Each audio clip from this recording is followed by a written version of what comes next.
I want you to tell me what, or our audience actually and me, what happened? Like, would you consider this your initial awakening that came to you in a whammy and has led you to everything else you've done, of course?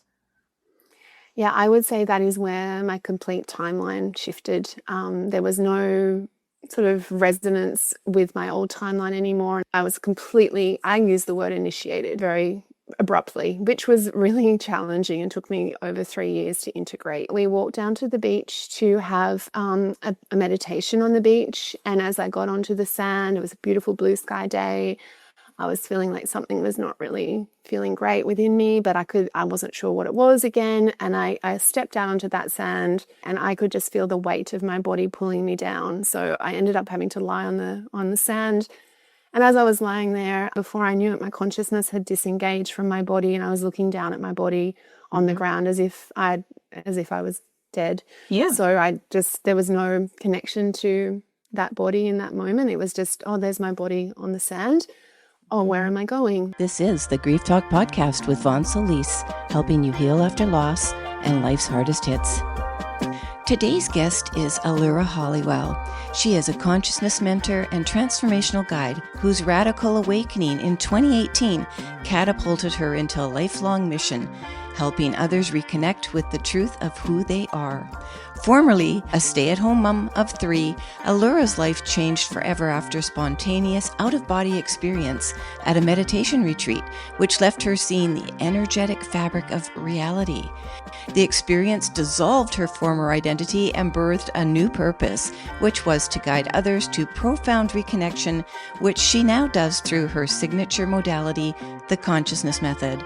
Allura now helps spiritual seekers who feel stuck despite years of personal development, healing, or spiritual practice, teaching her clients how to align with wide spectrum consciousness to access sovereignty, clarity, and meaningful transformation in all areas of their life. Welcome to my very special guest all the way from Australia, Allura Halliwell, and pop in and say hi to the audience, Allura. Hello, everybody. I'm just so excited to be here today.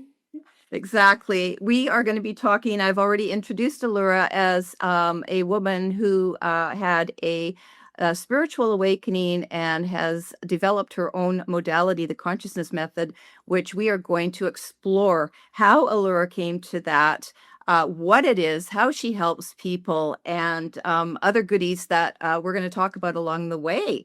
So, Allura, my very first question to you is, I really did want to explore a little bit more about your experience of awakening in 2018. I did read in some of your information that you are a mom of 3, and I gather so you were living the life that you were enjoying. So I just want you to give us a context of what your life was like at the time, what drew you to the spiritual retreat where this awakening happened, and if you had been already involved in a practice building up to this. That's a great question, Vaughn, because I was a busy mum of 3 kids, 4, 6, and 8 years old. I was very consumed with the daily life of making lunches, dealing with my separation anxiety when my kids went to school, because I was really very anxious person at that point. Had a lot of ongoing stress, financial stress with my husband. I was really living the day-to-day life of a mum who was pretty unprocessed, unregulated, and dysregulated in my system, and just trying to survive. So I didn't actually have a spiritual commitment at that point. I knew that something was a little bit off and I wasn't feeling connected in my body and connected to the experience that I was having around me, but I couldn't pinpoint what that was. And I think that that feeling of being just not okay was just flowing through me. And I remember crying in the shower and not knowing how to solve the conflict with my husband and just being in a really state of just not feeling great. The meditation retreat was a beautiful invitation by a very good friend of mine at the time who had just begun to really delve into that space. And she was like, hey, why don't you come? This will be a really great idea, great space for you to have a little break from the kids and from everything. And I was like, oh, wow, that sounds like a holiday of sorts. Yeah. And I could kind of justify that on some level, that I was going to go and do something that was going to help how I was feeling. Right. What happened there I didn't really expect was going to be the outcome that came from that retreat. It changed my whole life, my whole existence, Wow. every cell of me, and put me on a whole nother timeline. Mm-hmm. So let's So talk there was about, no preparation. yeah, well, often there isn't. So as I mentioned to No. Allura before we started, audience, I've been at this 47 years, started in my mid-20s, and it doesn't matter how we come to it. I'm telling you, the biggest pieces I found, they hit you, whammy. And I've always said, once you turn that corner, once you have even a little bit of enlightenment, there's no turning back. We are called, or as a dear friend of mine said yesterday, summoned to the work we're going to do. And it invites us to explore. So there is free will in how we want to take up that cause for ourselves, which is a lot of work. And by the way, it lasts until we take our last breath. So what I love, and I'm speaking a little bit to a younger generation, but you guys probably already know this. Even those of us who have been at this like a really, really, really long time, we continue to be students of life. And if you don't consider yourself a student, or you work with a teacher who isn't still a student, you might want to just double or triple check what the information is, because really we all know the same things. It's just packaged differently. So I want you to tell me what, or our audience actually, and me, what happened. Like, just share what you want. Ooh, it just sounds so exciting. Would you consider this your initial awakening that came to you in a whammy and has led you to everything else you've done, of course? Yeah, I would say that is where my complete timeline shifted. There was no sort of resonance with my old timeline anymore, and I use the word initiated. So I was initiated into it very, very vastly and very abruptly, which was really challenging and took me over 3 years to integrate. But the experience in itself was that we walked down to the beach to have a meditation on the beach. And as I got onto the sand, it was a beautiful blue sky day. I was feeling like something was not really feeling great within me, but I wasn't sure what it was again. And I stepped down onto that sand. Everyone was sort of scattered around meditating, and I could just feel the weight of my body pulling me down. So I ended up having to lie on the sand. And as I was lying there, my consciousness just moved up through my body. And before I knew it, my consciousness had disengaged from my body, and I was looking down at my body on the ground as if I was dead. Yeah. So there was no connection to that body in that moment. It was just, oh, there's my body on the sand. Oh, where am I going? So I continued to feel like at first it was going up and out, my consciousness, and then I merged with a very, very bright light, the purest light I can barely express. I've seen it. I know. I've seen it. I know what it's like. It's very... You can't explain it. It's so bright, but it doesn't hurt, right? It envelops us. Oh, right? Yeah, it completely dissolved my consciousness within it. It was like the gateway. It was just so bright and beautiful. And then from there into the void, of pure expansion, no space and no time was there. There was nothing there, but everything there. And my consciousness just returned really home to that divine state of pure expansion and connection. And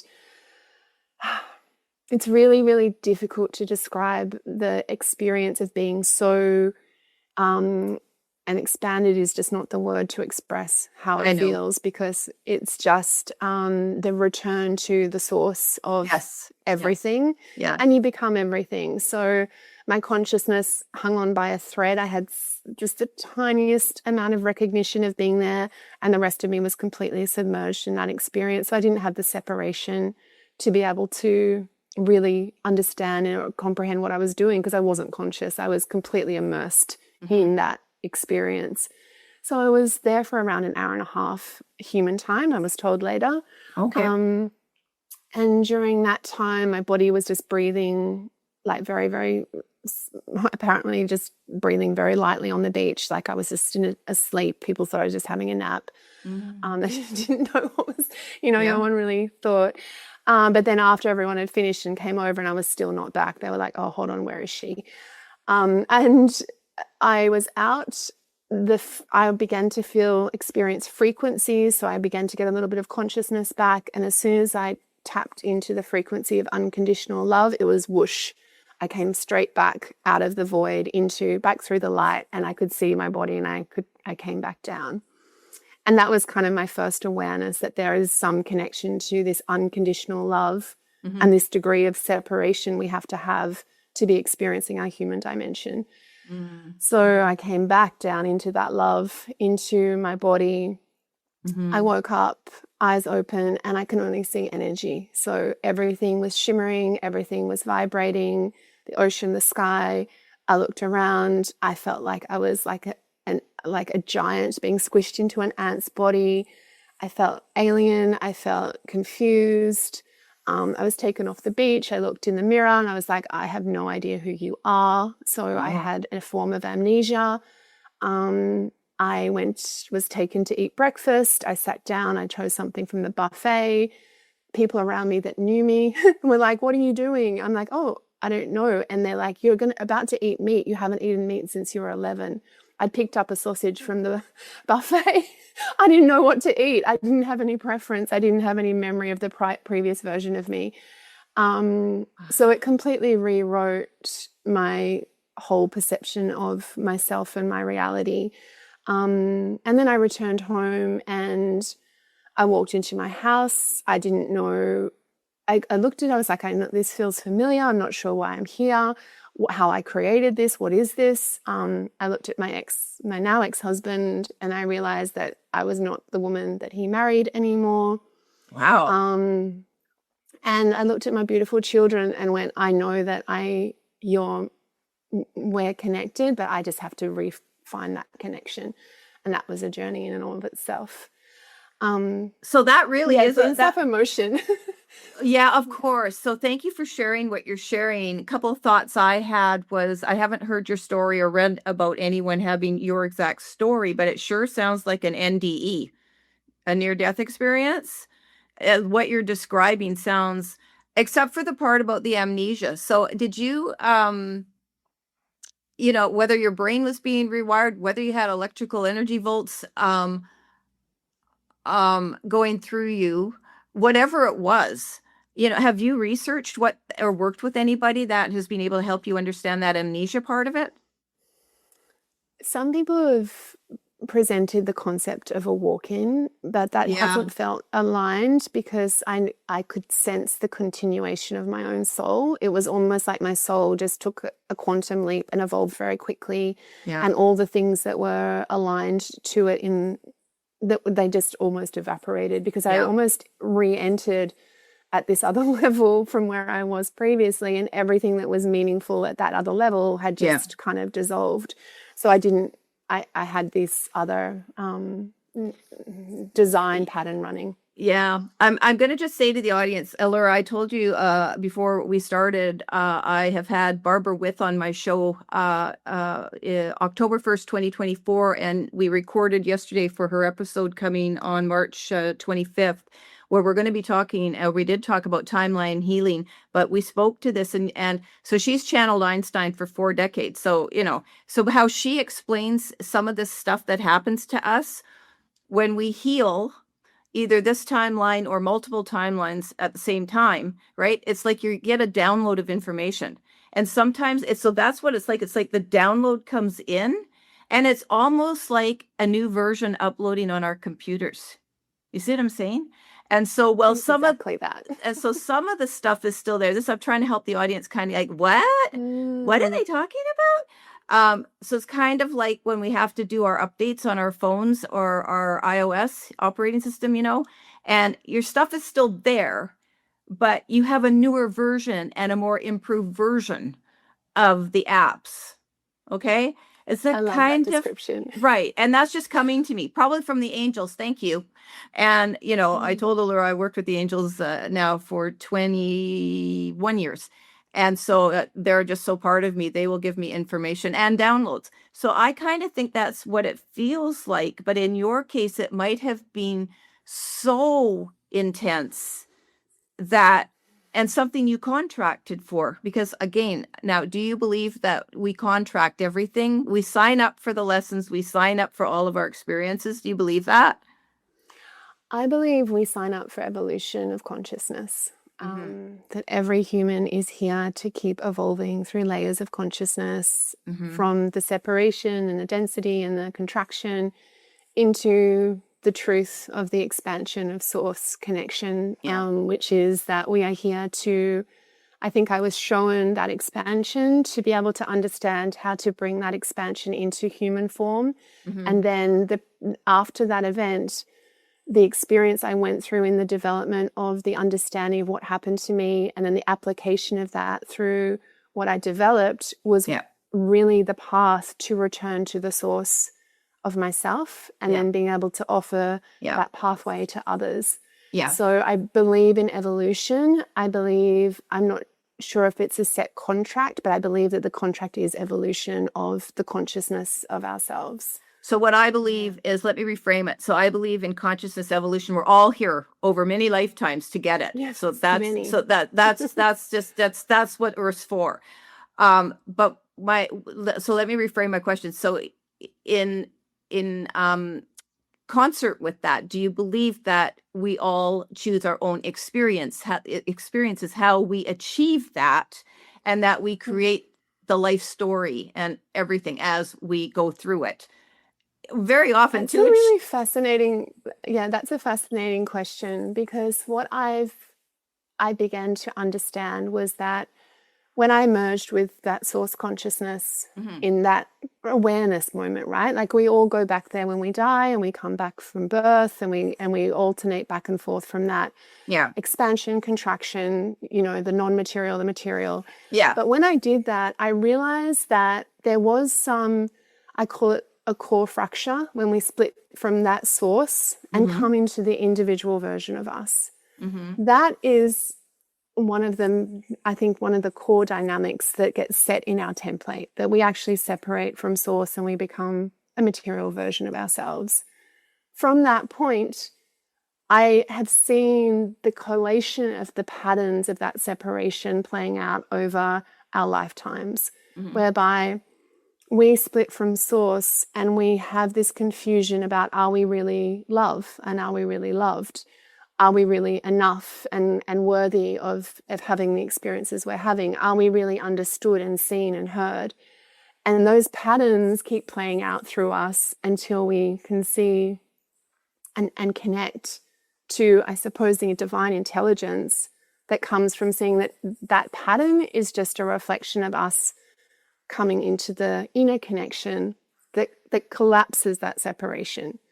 So I've worked a lot with how, instead of these things that we feel like we've created to have these experiences, I think the design of this reality has a big part to play in why we continue to cycle through the same aspects of our lives, the same loops, the same things we feel, the same things that keep happening and repeating. So I think there's an interface piece where it's not just us and our healing, but there's a design here that we're meant to step through. And when I have worked with people and I've taken out that it's our personal responsibility that we have these things happen to us, and I've looked at it as a vaster picture of, this is actually the evolutionary pathway you've been initiated into, it's felt like people have been able to go, oh, I'm not responsible for this. That bad thing didn't happen because it was my fault and I signed up for that. That's actually an evolutionary event.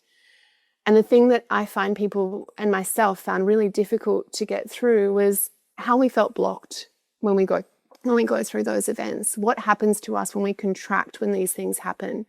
And we can maybe speak a little more about that. But for me, I witnessed a wider reality pattern that was playing out through all of us. Yeah. So your take is very different to what I obviously cut my teeth on decades ago, and what many of us at that time, and I still do follow. So I want to really get clear with you, because I find it interesting how you're approaching this, and obviously it's your journey to approach it the way you're approaching to it, and you've got your own language associated with it. And so I for my perspective, and I'm going to offer this because I love to have a little bit of give and take and just conversation, and people can make up their own mind, right? So um I think it really just all comes down to how the knowledge is framed. So I totally believe in a source, one source, whatever people call it, whatever they choose to come and call it. And I don't even want to get into all of it because it's so um it can be complex, and yet it's just so simple. But it has to come to us in ways that we understand. So um so I do want to ask you a little bit more, though. I want to clarify because a lot of my work is about in the human part of it. I think we're really kind of talking about two things. We're talking about that source part of us, and you've got your own language for that. And then we're also talking about the human part of us, that it sounds like you do accept and believe that we have multiple incarnations to play out well, what I just really, in very basic terms, consider the goal of merging again with source, to whatever degree we can. Now, listen, this, who knows what really happens? Maybe my daughter, I really believe all this knowledge comes to us the second we cross, 100%.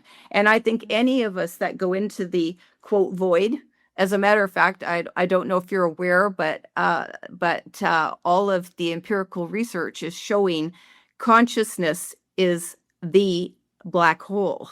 Okay, that's where consciousness lies, and the dark matter is very, very important for how it plays and interacts with the consciousness, and it goes on and on.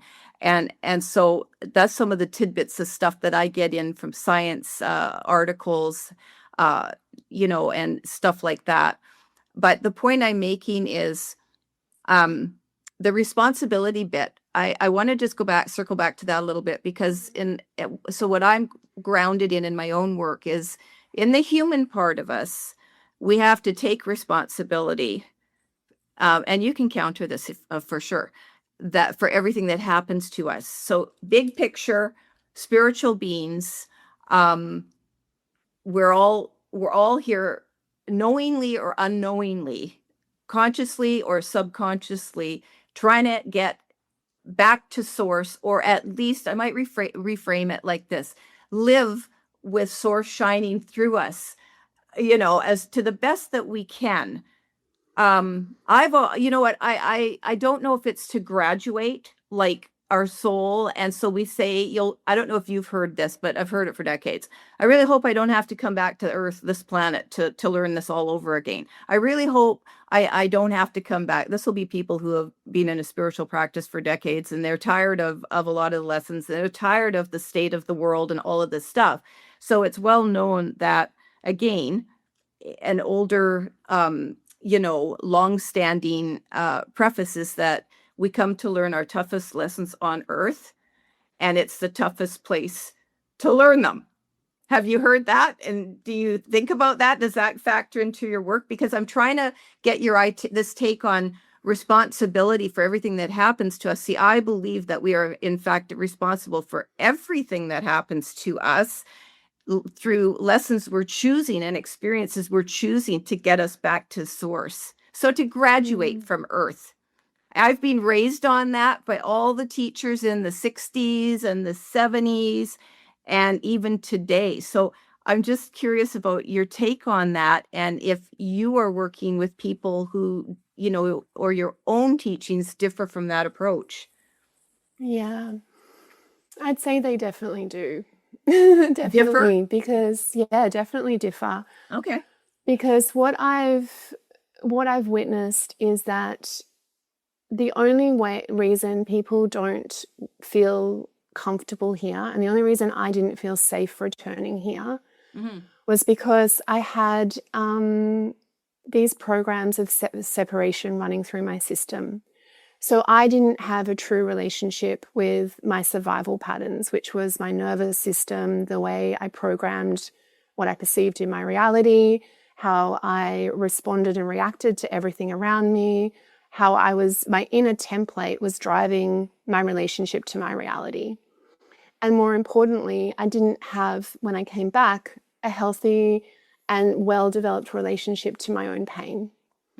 The one thing that I believe every human's fear in their lives, the one thing that makes this place feel really uncomfortable and people want to leave, the one thing that means that we want to graduate or get out of here, is that we don't feel safe in the relationship to our pain. It feels foreign, it feels uncomfortable, and we develop our whole existence around an unconscious avoidance of experiencing pain. So this could look like staying in the same job, staying in the same relationship, avoiding a relationship, holding on to a trauma pattern that you have shame around because you believe that it was your fault. It can be a whole spectrum of things that you feel are so painful for you to experience that they just get locked and trapped in the template of your system, which is actually projecting the reality around you. And then you get trapped in your existence and you think there's no way out. And when we work on a surface level with that, then there is the continuation of those loops, the unconscious loops to keep the mirror of showing us where they're at. But what I've worked with consistently with myself and with the beautiful humans that do this work is the pure relationship with pain. And I'm not speaking a somatic way. I'm not speaking a kind of a nervous system regulation way. I'm speaking as in using pain as a portal, like a threshold of almost dying into yourself consciously so that you can liberate through your own pain to actually live and be safe to live here.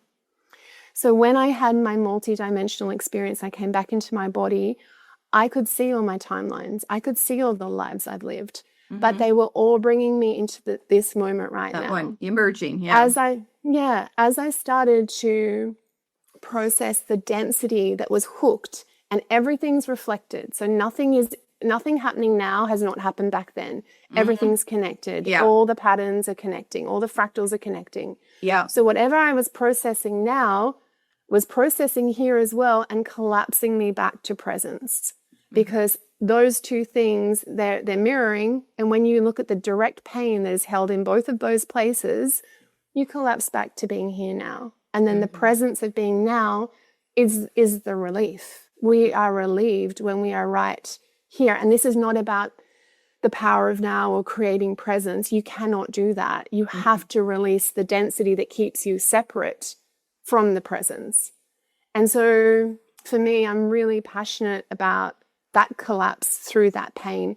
And it's not an enjoyable experience when you begin to do it because you're going to the place you don't want to go and feeling what you don't want to feel. However, when you understand what pain is, I have people looking for their pain to liberate themselves on the daily. And the things that people are liberating from are things that they thought were impossible, like childhood trauma that was trapped in their system from age 4, relationships with family members that they thought could never change, because releasing that pain releases consciousness. Pain is just trapped consciousness. And the more consciousness we have, the more connection we have to this life. And that's what I realized. Being able to live here in the completion of yourself is the greatest gift. And there's nowhere to go. There's nothing better than this. This is where it's at. Do you think, I have 2 questions for you. In going back to your template, I think that's fascinating how you explain everything. And as you were speaking, I had this image of like, there's a generation of, and now when I say new souls, I don't mean new as young. I mean new purpose type souls coming to, so everything that you're sharing is new knowledge for people like me who started, even a generation or 2 generations before you. Okay. So what information comes to us and how it's coming to us is you're expressing it in a different way to what has been there. And it's wonderful. If you haven't written a book, I hope you're writing one. Are you writing a book? I have one. Oh, you do have one. Unloved, Unworthy, Unknown, and it's on Amazon. Okay. Unloved, Unworthy, Unknown. Okay. I don't know if I got that. But we'll make sure that we promote that for you, unknown. It's awesome what you're saying. So I want to know two things. Going back to the template idea, is that template, which to me is just another way to describe incarnations, like all the stuff that the soul brings in from every single life that we've lived. Okay, sorry if I sound old school. Is that what a template is for you? What is a template? The inner template would be the combination of your energetics, your emotional system, your mental system, your nervous system, your belief system. It's just the combination of what makes you the unique version of yourself. And that is running within you and projecting reality around you. But what about all the influences from every other timeline? How do they fit into the template? What I've seen is, and this may feel a little bit simplistic, is that the timelines are very much repetitive. The things that we did in the previous timelines are very much playing out in this timeline now. I don't sense that there's like a whole lot of information that we kind of gathered back then and we have to process now that's unrelated to us. There's going to be a lot of repetition because that's how reality fractalizes and nature fractalizes. Like we are fractalizing beings and our energy wants to move in the same way as it's always moved and create the same experiences it's always had for the evolutionary experience. So I don't see that we've dragged all this stuff from the past and we're like laden with all these things that we can't, that we have to kind of sift through. I see that whatever's happening now has happened before. And I suppose an example to explain that is that when I came home and I was sitting meditating, I had to meditate 6 hours a day to be in source because I wasn't able to just function with my eyes open to begin with. I was showing very clearly a version of myself that was a slave girl. Like she was a slave girl and she was actually murdered within that slave environment.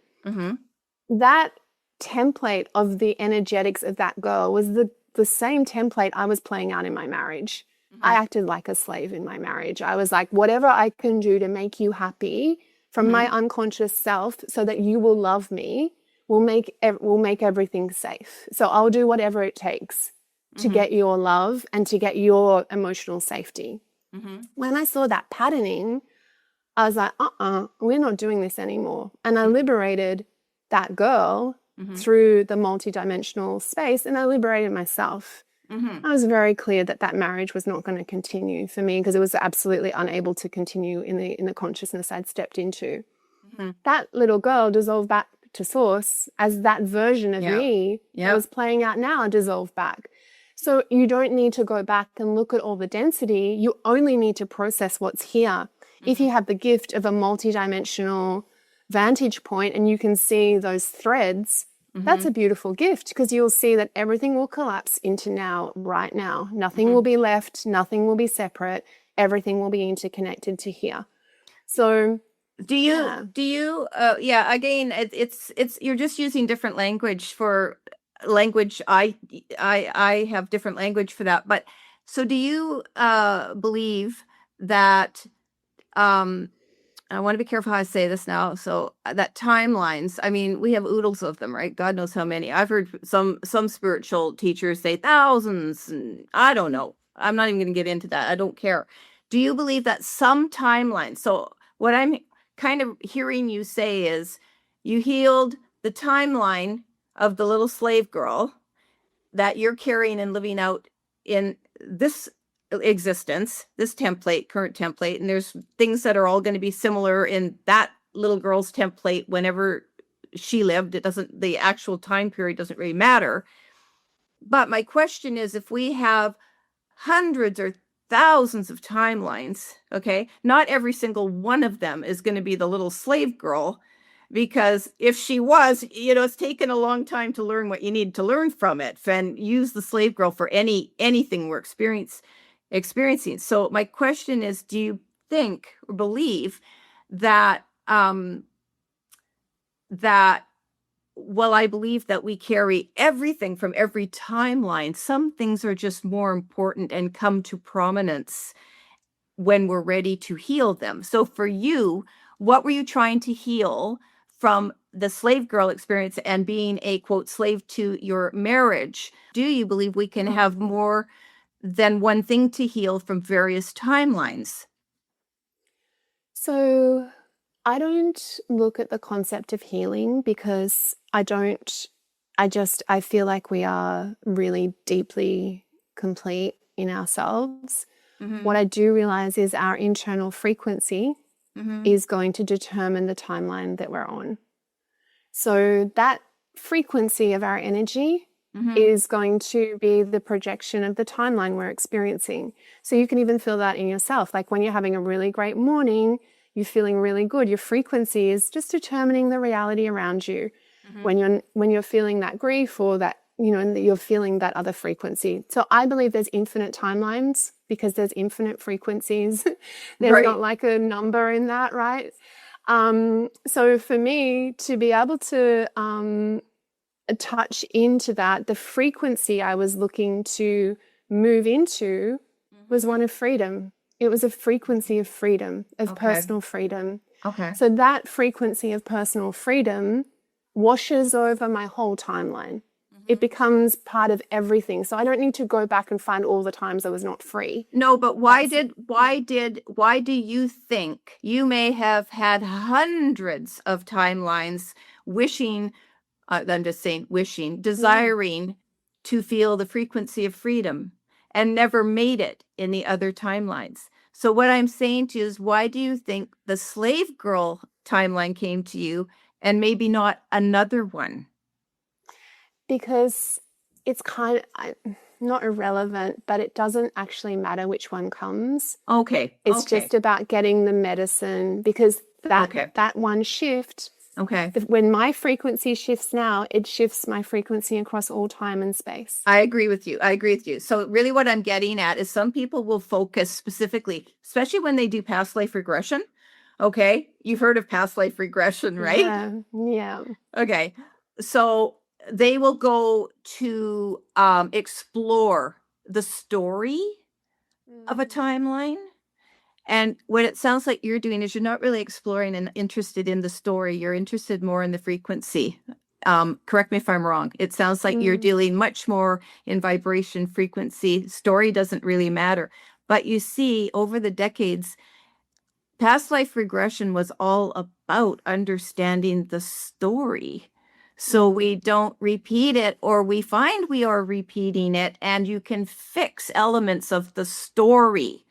And you're shifting it almost to a mathematical formula or sequence or framework, very almost empirical, which brings me back to feeling like there may be a group of you who are souls with this new way of presenting information that we're not used to hearing. When I listen to you speak, I can guarantee you, other than Barbara talking her empirical stuff, I don't hear people talk the way you talk. And I'm saying that really respectfully. No, I thank you, Vaughn. No, I honor that and agree that it's very innovative and progressive. So I'm wondering if there's I don't want to say community of souls, but a rebirth of the people that are coming in. As parents, we have children. Like my daughter, she was way ahead of her time, and she left the planet at 22. So in the human story, we would say sad, tragic, death, suicide, mental illness. Like there would be umpteen numbers of stories with the human perception of life as a story. Okay. When you were to, and by the way, I have a surviving son who is absolutely wonderful. He's 9 years younger than her. So she was the higher end of the millennial. He's the low end, 33, nearly 34. And completely different experience. But what I think I'm trying to say to you, and so again, I'm pausing a little bit because I haven't talked to anyone like this before. And I'm trying to express what in my brain, language I'm used to, and you're challenging me. But people your generation might just go, I get her. I know exactly what she's talking about. No. Oh, they It's don't? not. No. I have this ongoing. It's okay. Okay, so Because but I understand what you're saying. I no, yeah, understand. it makes sense. You're just But saying it yeah. differently, and so you're shifting maybe the perception of any one of us who are ready to consider hearing information differently, but to get to the same Yeah. place. Yeah, of course, we're all going that So same place. Yes. so it made me think for a minute there, it made me think that, wow, well, Allura's community of folks that are gravitating to her work, they're going to get this and just understand the language, the speak. No. But you're saying no. Because this is a level of consciousness. So I'm communicating a consciousness that is coded in specific words that have come through via the development of this consciousness. So I use these words because they all are coded. And this is the same for all the processes and meditations that I've recorded. They're all coded in a consciousness. So I have people in my community that will do the same meditation that like 1 year, and then they'll do it the next year and they'll go, oh my gosh, Allura, I never ever heard that line. Because the consciousness is meeting wherever you're at and expanding you through that. So I believe what happened to me was that I just became a conduit of consciousness. Yes, It's not about Allura as the human. no. It's about the consciousness that I'm here to express. Wow. So there's nothing about me in that. That's just, it's an expression of a consciousness. Yeah. Okay. So it came to me. Actually, I had a guest on the show who speaks light. Okay. Yeah.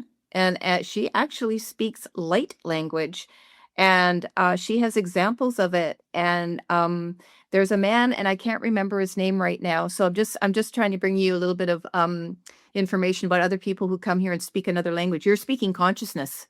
You are speaking consciousness. Okay. And when you said code, I mean, it's its whole language. And I haven't heard your meditations, so I don't know how they sound, but I'll check them out if you've got some on your website. Yes, Do you have some on your website? Okay. So Yeah. audience, go and check this out, because the thing is that, so there was a man who also 20, 30 years ago spoke angels. But it was music. It came out music. And you couldn't even try to decipher the vibration that made a sound, because it was specific to each archangel. And that was his offering and gift to the world. So Allura, Miss Consciousness herself, I feel like I'm actually speaking to you, Allura, in human, but really you are a magnificent channel for work that humans are designed to discover. And did you know that scientists, and I know you know Deepak Chopra, I've heard of him, and he was at this recent last July Science of Consciousness symposium that they do every year, and physicists and mathematicians go and all of this stuff. And there was a YouTube, and I'm just using him because he is somebody who for decades and decades has been studying, one of the many, he was a cardiologist, so one of the many empirical scientists and researchers trying to figure out what consciousness is. And there he is in July going, we don't know what it is. And I here would say you he's are. only Go ahead. No, and I'm talking to someone who's speaking consciousness, and it feels, and I'm saying this super respectfully, like a part of you is from somewhere else. Yeah. I can see that, right? Yeah.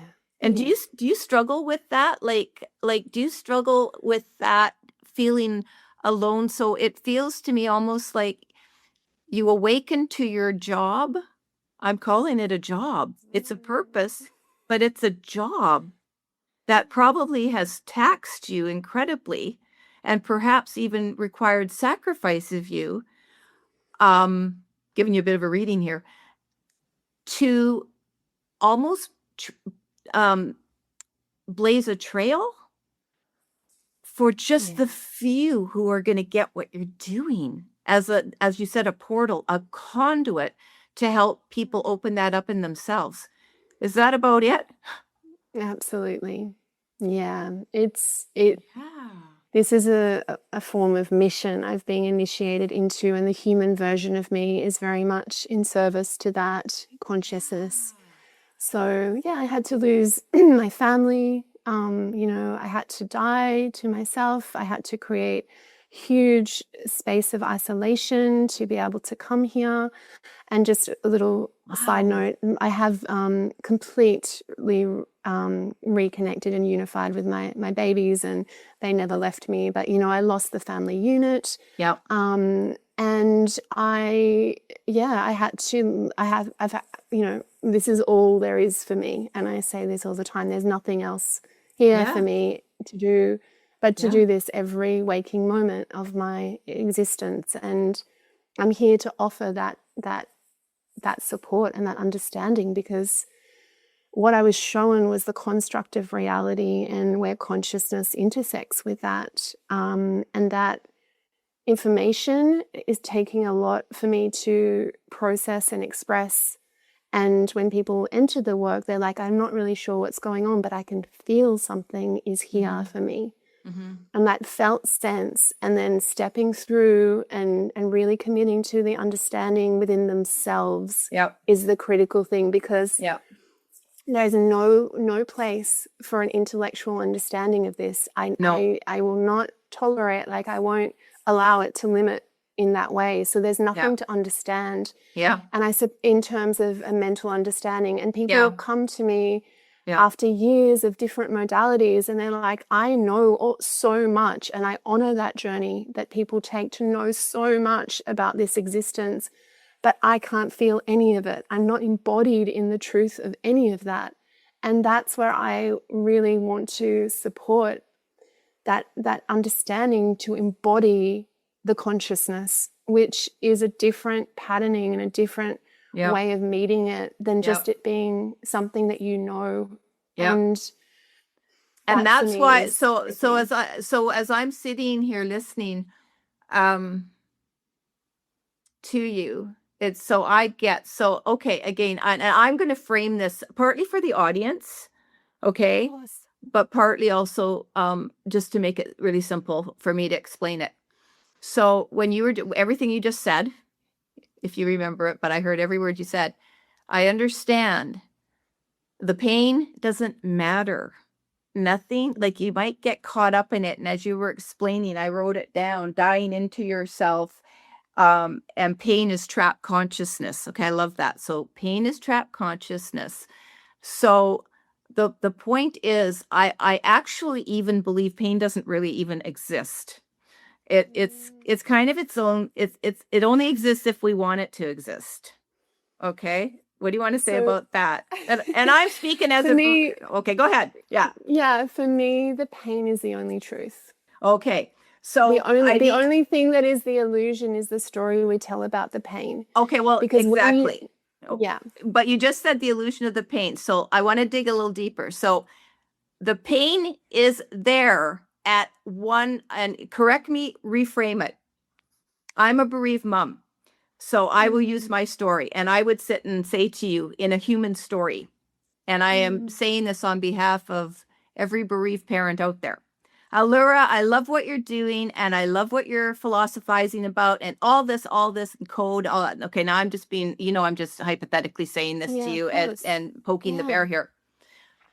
But talk to me when you've lost one of your children, and then tell me that you're going to, expose every single thing you've just said to me, and how your work would help you heal from what people experience in their timeline, a lifetime of pain. Now, part 2 of this is, I'm a bereaved mom, and I learned that my lesson was to understand pain is an illusion. Okay, because you just said that too. It's an illusion. But talking to you, when I say pain doesn't really exist, what I mean is reframing it.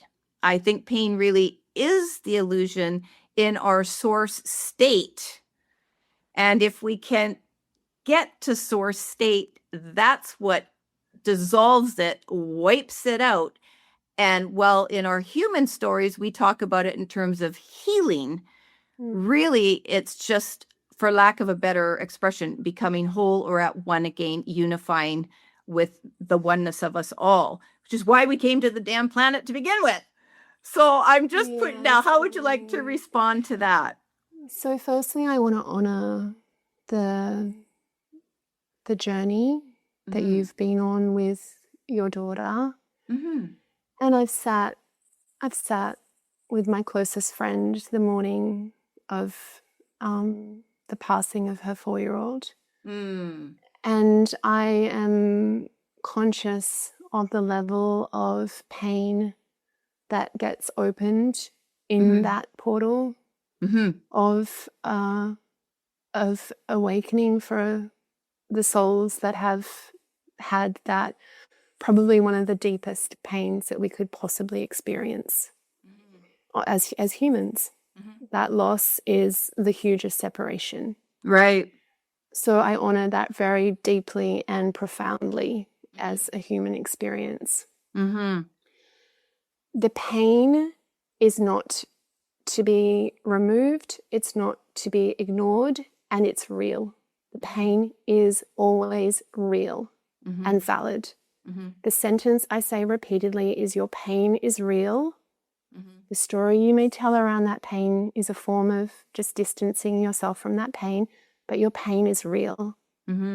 So what happens when we stretch our nervous system beyond the fear of experiencing that pain is that we feel like there's an internal death. So when we get so closely connected to the sensation and energetic experience within the portal of our body of our pain, and we do not turn away, we stretch ourselves to be completely at the center point of that pain. By default, we collapse through that pain back to source. We don't need to go to source to remove the pain. The pain is the pathway to source. It is always being the pathway, because it's the thing within us that codes the separation. So when we have the pain, we're separating from ourselves in that fear, and the fear creates this ongoing pattern all around us. When we're truthful with the degree of our pain, and we hold ourselves, and we're supported to hold ourselves to transverse that pain, we liberate through that pain. And it takes time. Because there's layers of conditioning and processing, and witnessing my very close friend step through this process and being there to support her, the conditioning and the programming that kept layering through that pain, that we had to keep going back into that pain to keep releasing that pain and that liberation force through her body, has just been a huge journey and a huge undertaking. But she's now going to have a baby in a couple of weeks, and so much of her wholeness has returned through that journey, and her authenticity and the value about life that she has. And it's being a massive journey. So no, you're explaining it, and I was saying that lovingly to you as a hypothetical. You understand? But I want I just want people to understand another way of maybe viewing their pain. And because okay, here's a question. Do you think all of us repeatedly come to the planet with pain? Do you think there's anyone on the planet that's fully, like, unconscious, but overcome and doesn't have that energy of pain within them, that frequency of pain within them? You can be unconscious to the pain and sort of asleep in the survival mode of your life. And that's what happens when awakening happens. The first thing you're going to experience is the full spectrum of your emotions, your grief, your sadness, the density that's being trapped in your body, because that's the portal of the awakening. That's the journey home. So everyone has the pain of separation coded within them. That just some people have the access and some people don't, because they're not in that position of being able to get through the fear yet to open to that. So, Allura, we are finishing this audience. We had to come back 2.5 weeks after our first chat just to finish this off. And so, Allura and I both agree that we're very happy that we got to connect again after 2.5 weeks. I know you're a very, very, very busy person, Allura, and I'm very grateful to have had this time. But you know what? That absence also gave me a little bit of time to digest the work you're doing. And I remember there was a light bulb moment when we talked, and I went, I get it. You speak consciousness. So the reason I'm just coming clean with we're doing this in two different segments is because your work definitely takes time to digest. As I said, probably in part one, it's not every day I meet someone that speaks consciousness and is given this level of responsibility, I would almost say, and purpose to help others. You have a beautiful, beautiful website, and I do want to invite folks who have tuned in, stayed with us, to check out your website. Also, your beautiful, beautiful book, Unloved, Unworthy, Unknown. I mentioned audience to Allura. I just got her book today, and I'm super excited to read that because I think that will also help us understand what you are doing. And I just wonder sometimes, and I think we touched on this too when we last spoke, that it might be a bit difficult for you to sometimes even express what you're doing. Or have you got so comfortable with it you just can talk about it? That's such a great question because it's a very comprehensive awareness and channel that I have with the consciousness, that I sometimes feel a pressure that I can give one piece, but that piece is so interconnected to so many other pieces that there needs to be time and space to allow that all to unfold and to be received and to be understood, because a piece in isolation sometimes doesn't land with the full mix of all the connected pieces. So I do feel a mild like pressure running through me to convey the consciousness in a way where people receive all the parts they need to fully engage with what I'm expressing. And often it takes a period of time for people to hear me speak, understand the terminology, understand the direct impact and the embodiment, which is really the most crucial thing for me. That when you understand the process, you've actually experienced it. Your consciousness has stepped through that portal and you've received it via embodiment, which for me is my ultimate goal, because I don't want it to be something mental. I want it to be something very much lived and felt and very embodied.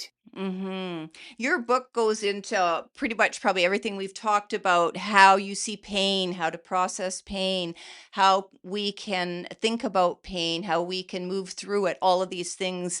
And do you also in your book, if you want to just actually describe what the book format of it kind of is, like do you have techniques and so on and so forth? Yeah, so it does step through the spaces of the consciousness method, which is just the name I've given it to give it an ease of reference. So each chapter shows how I gained that level of awareness. So it kind of helps you to see the journey that I've actually stepped through to get there. Nothing is referenced in the book. There's no external reference to any other body of work or any other awareness. Everything is completely coming through from the consciousness that I'm connected to. So once that understanding that I've received is shared in the beginning of that chapter, then I step through a more deeper explanation of how that works and then how that can be self-processed. And then we step through to the end to being kind of the realization and where you'll land when that comes through for you. But I've also created a whole page of resources. So while you're doing the book, you can also receive the meditations and the masterclasses and all the other things that come just free with the book. So you can immerse more in the whole process rather than just the reading part. What a wonderful gift you are to the world. I mean, I just feel I have to say that because I don't know many people that would take, like I said, this on. It's pretty heavy. And I can say that after decades working in that space. And what I will say to people who are curious and starting out, those of us who are already, years in, and I'm curious about what you're doing, and I can learn from you And I don't mind saying that. I don't mind saying that because most of the guests I have on the podcast are people I feel I can learn from. So we never stop learning, audience. But this is also work that is, I think, probably presented in a way we can revisit.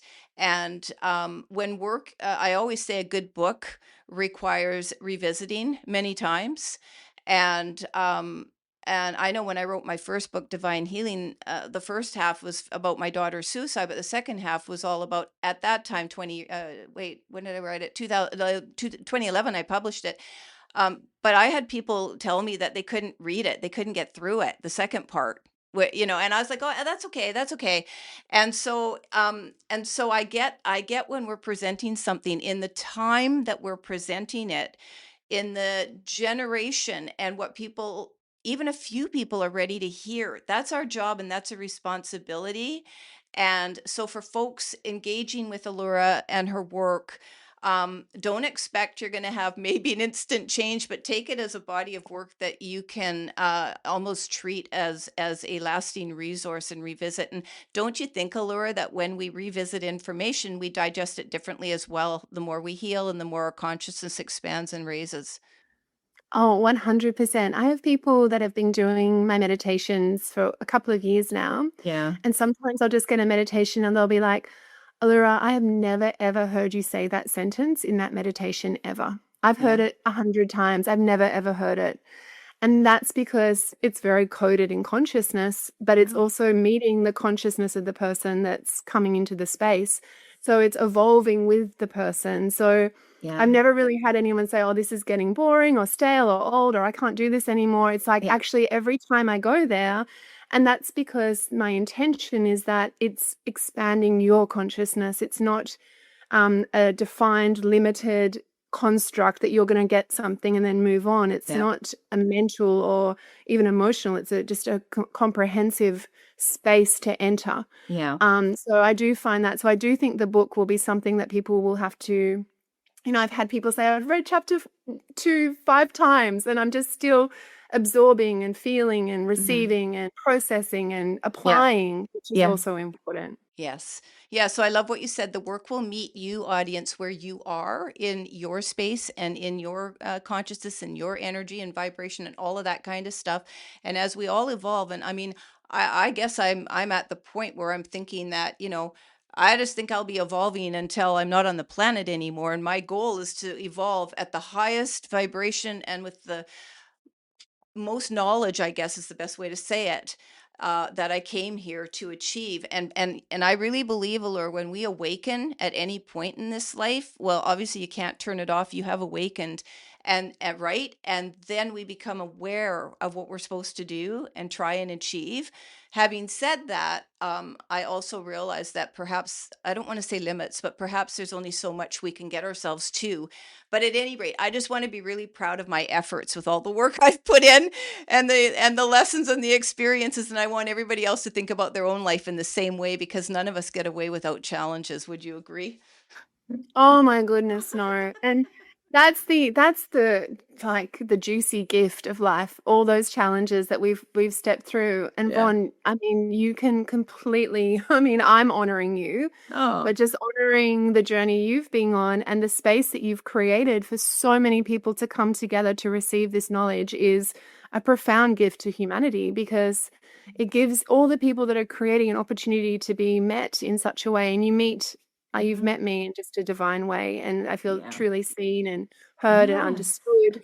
And that Yes. that is a really deep thing, because as you mentioned before, when you have a big consciousness or a body of work or something that you need to deeply express, and you're Mhm. almost sitting waiting for it to be met, because Mhm. if you bring in that forcing of like, you need to understand this is a really good thing, it doesn't land. So I'm very maybe humble in and very quiet around the impact of the work, Yeah. because it needs to be found Yeah. by the individual. So your Yeah. capacity to see it and reflect that there is something of value here Oh, yeah. is just so deeply moving for Yeah. me. So thank Oh, you. well, no problem. And as you were speaking, I was just thinking, now I'll be reading your book, and I'll have the awareness of your contribution, and then I can share bits of that. And that's what's so cool and so neat about meeting lots of people or people getting our work. And, that once you get it for another person, it's almost like a little bit of a domino effect. And I really believe as we heal and raise our consciousness, expand it. I don't know. Do you say raise, expand? What do you, how, or it doesn't matter? Right. Evolving. We're evolving. And I really believe, and I'm sure you do too, that this does impact and affect all of humanity. So the more we can better ourselves, and you know what? I think that's why I just keep doing what I do. Heads up, audience. I'm thinking about full retiring. I just like to throw that in a little bit and have fun with it. Because also, when you say things out loud, then you get to sort of think, how does that feel? Well, no, keep giving the platform to people, Vaughn. And that's sort of why I'm doing what I'm doing. So I really, really appreciate our time together. I wanted to just ask you one quick question before we turn to your resources, Allura.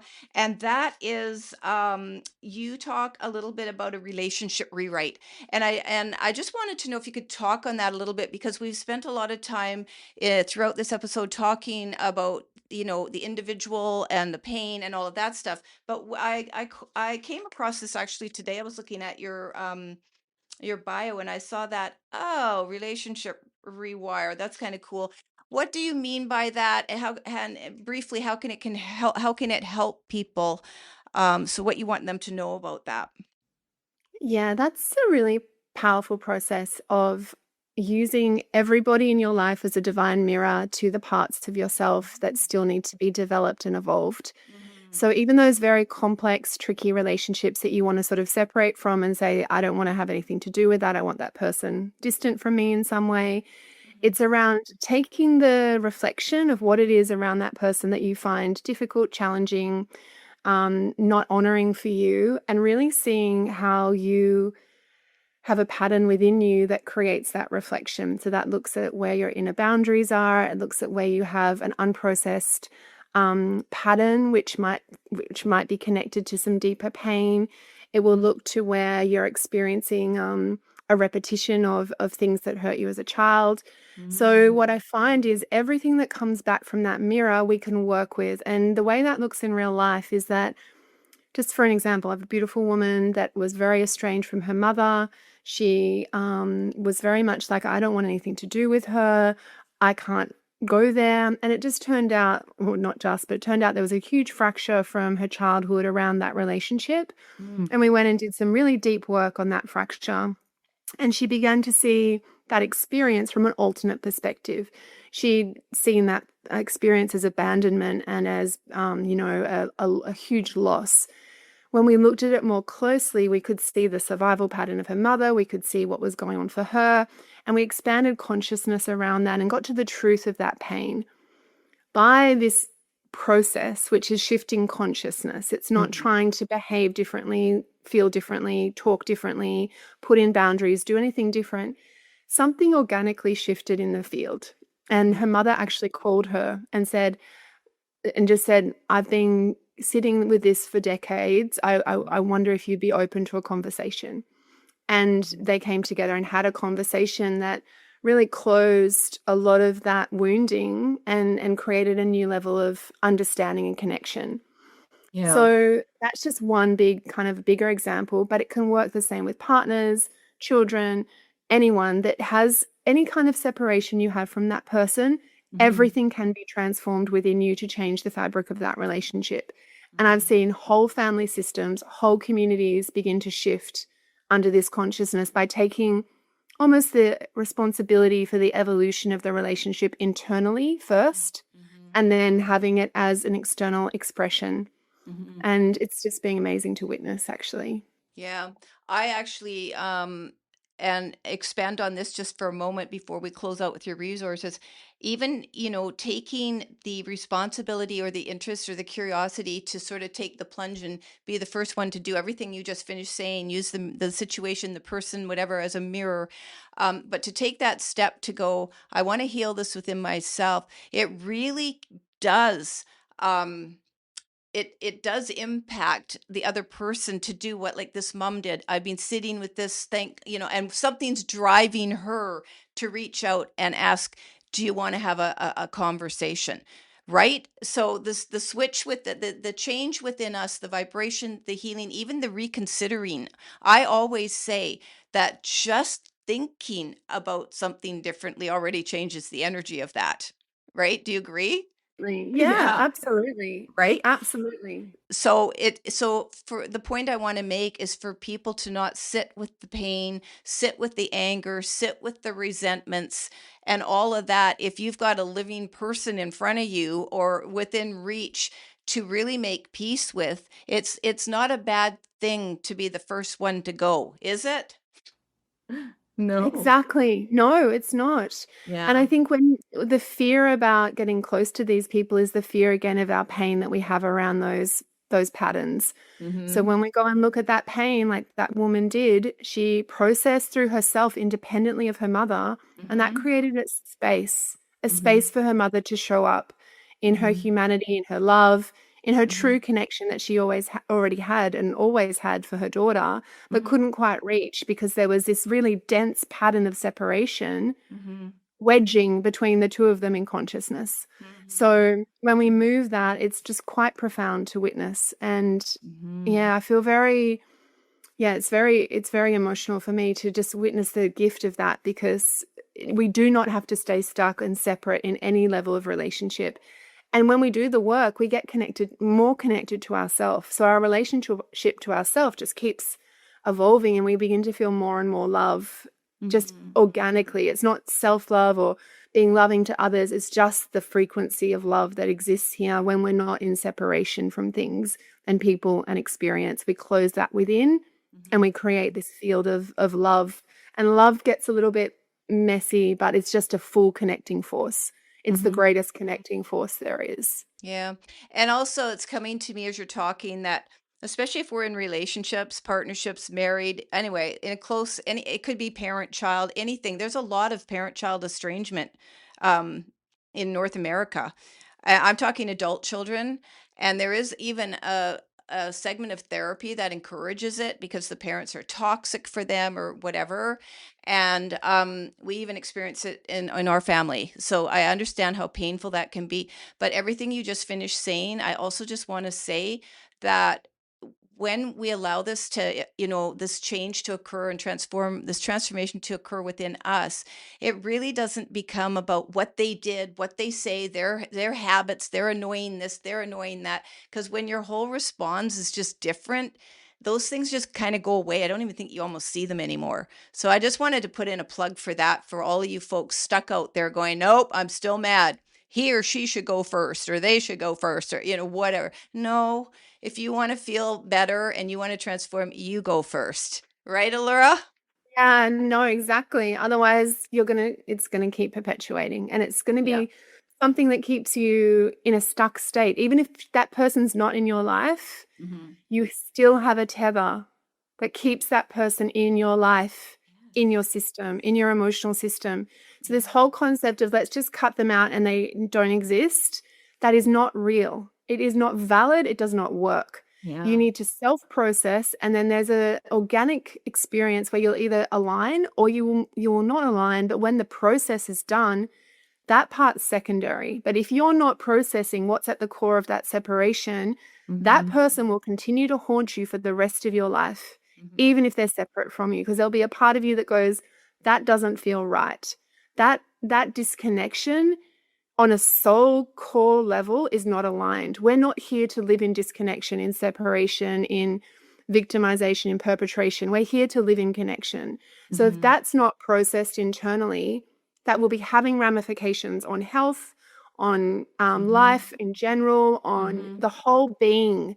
So we're a whole organism. We can't walk around disconnected from humans that are supposed to be connected to us. Yep. So I'm very passionate about that inner work to get that inner shift, to understand. And some people might be saying, but that person, as you said, was toxic or narcissistic or whatever. All of those traits speak to a person in the deepest levels of pain. You only exhibit that if you are feeling misunderstood, traumatized yourself, unheard, unloved, undervalued in the relationship. You bring these traits forward to try to survive. So then there's a place in that. If you've received narcissistic, toxic, poisonous behavior, what part did you play? What part did you play in not seeing, hearing, and receiving this person in a way that allows them to feel the truth of where they're at and their pain? So it's not always about, us taking full responsibility. That person also has a responsibility, and I would never, ever encourage anyone to think otherwise.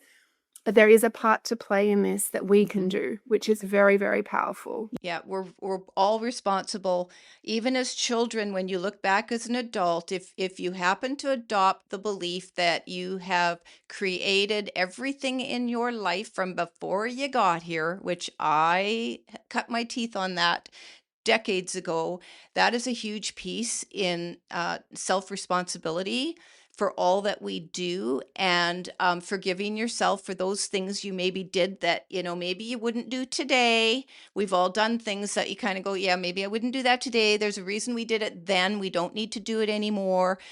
For people that don't believe in lessons, and I have come across people that, not in my circle, but have read about this, where they just, especially in really deep grief and pain from anything, where they go, it's all malarkey that, there's a lesson in this pain. No, there's not. No, there's not. That's fine. That you're entitled to whatever you believe, but we're all responsible to make our life happy, fulfilled, content, purposeful, aware, and as expanded as we can be, should we choose it. We all have to be responsible in the end for our life. So you have so many resources, Allura. If a person is just interested in, I really like what I heard, where should they go, and what resources are best for them to sort of get started with your work? So I have the Consciousness Method podcast, and on there are quite a number of masterclasses, but also interviews with people that have done this work to kind of feel in the impact, because it's all very well for me to say, oh, this is really good, this is really helpful, but actually having the humans that do this work and feel the change in themselves speak to that. I think it's very more useful. And it's also useful to hear where you resonate in what you're going through. So I'm sure there'll be an experience that someone's had that we've worked through that will resonate on some level. So the podcast, of course, the book. In front of the book is a QR code. And if you click on that QR code, you can receive the emails and the resources that are available there. And then I would say on my website, you can explore joining the Evolution package, which is a 6-month journey through quantum consciousness, to have daily support 5 days a week.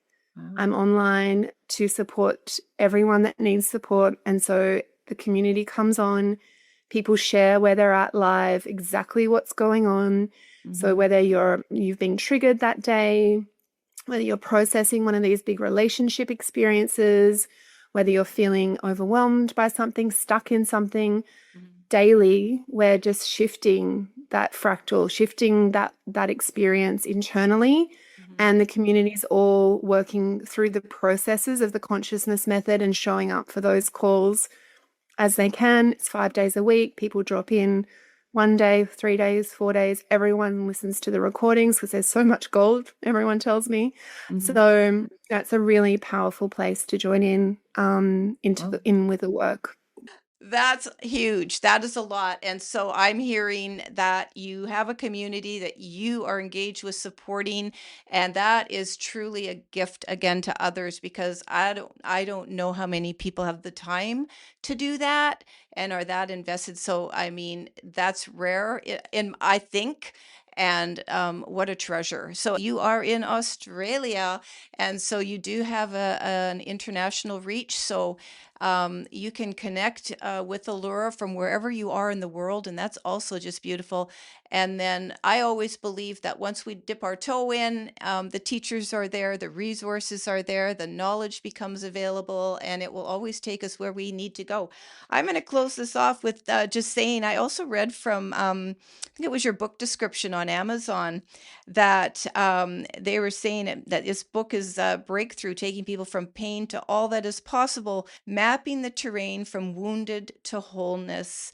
And placing, and then I'm going like placing, I see you as placing the map in every individual's hands who choose to embark on this journey. And so we're talking about, are you talking sort of about the map of consciousness here? Yeah. And so that is just such a beautiful way of thinking about how you've gone out, you were summoned to the work. It as you said in the beginning of this podcast, it took enormous effort for you to understand what you were being called to do. You traversed the terrain, you established the consciousness method, you're sharing, and absolutely, I can see the dedication and hear it in you, dedicated to helping countless others in their pursuit, handing off, well, here's what I love, handing off the map so that they can go and pursue the terrain from wounded to wholeness.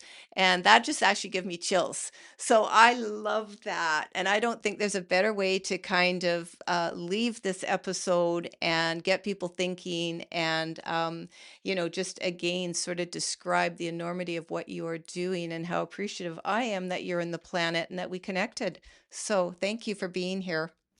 Me too. Thank you, Vaughn, for an incredibly inspiring conversation. You're an absolute gift in this space. I'm so grateful. Thank you. Yeah, you're welcome.